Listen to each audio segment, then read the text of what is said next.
More news regarding Elon Musk's acquisition of Twitter as new CEO, CFO, COO, whatever position he has, the total owner outright. We have some more news today about freedom of speech and the battle for free speech that is going on in the tech sphere, in the atmosphere here in America. So Elon tweeted today, Twitter has had a massive drop in revenue due to activist groups pressuring advertisers, even though nothing has changed with content moderation, and we did everything we could to appease the activists. Extremely messed up. They're trying to destroy free speech in America. So let's go ahead and dive into this tweet. So first of all, activist groups are pressuring advertisers. So we have seen this time and time again. Not surprising whatsoever.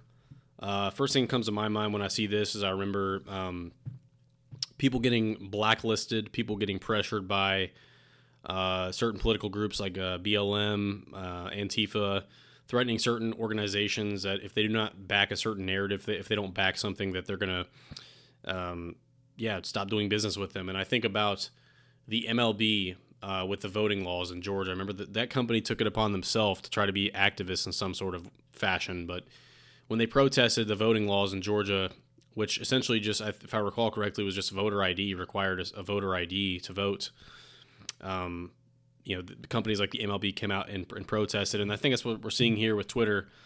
Activist groups are pressuring advertisers. So I guarantee you there's been a continual effort on the behalf of really the extreme far left to try to pressure advertisers to leave Twitter. I know we saw L'Oreal already pause their advertising campaigns on Twitter. I think General Motors did. A few other companies have already taken their advertising off of Twitter. So first of all, what is the issue with that? And I want to say this, us as Americans, or wherever you're watching this video, I know I have some viewers from Australia and some other countries. Us as consumers, we need to realize our power, right? And when I say that, I mean that we need to realize our power in the sense that we give these companies the power they have. In the same way that our government represents us, these companies are not successful without us customers.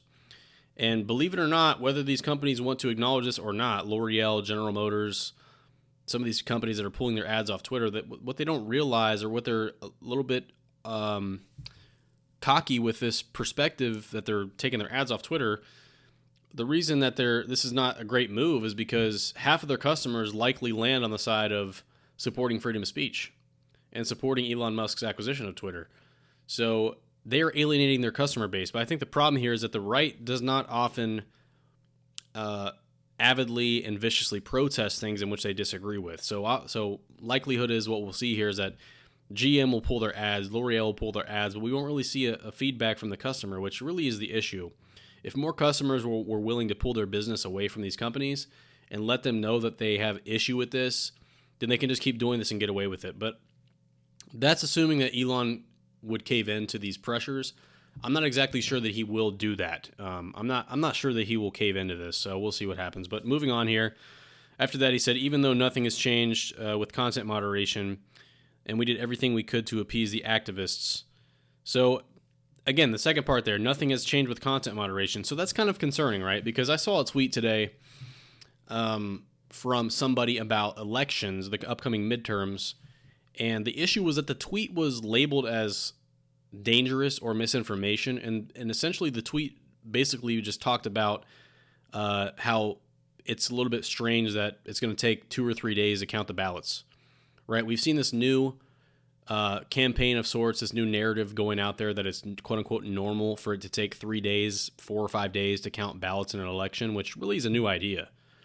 I mean, this is a completely new idea in the past 2 to 3 years. We saw with COVID in 2020, the election took days and days to count the total ballot count.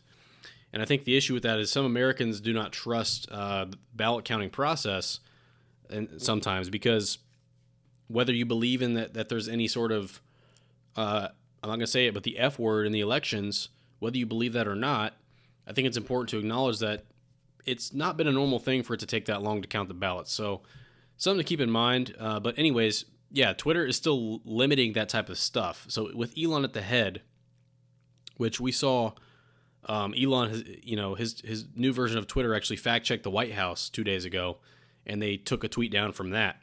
So it's not like nothing's happening. It's not like this is the same old Twitter that nothing's changed, because the White House got fact checked with Biden's White House, which that's a good thing if it's being misleading. But the problem here is that I don't think much is changing with content moderation. And he said we did everything we could to appease the activists, and that's the problem, is that you just cannot win. When you're dealing with people that are this extreme, you just, appeasement is not a winning strategy. The more that you give them an inch, they take a mile. I mean, we've seen this several times. Anytime somebody caves into this mob and apologizes for something they really shouldn't apologize about, it never helps. It never improves the situation.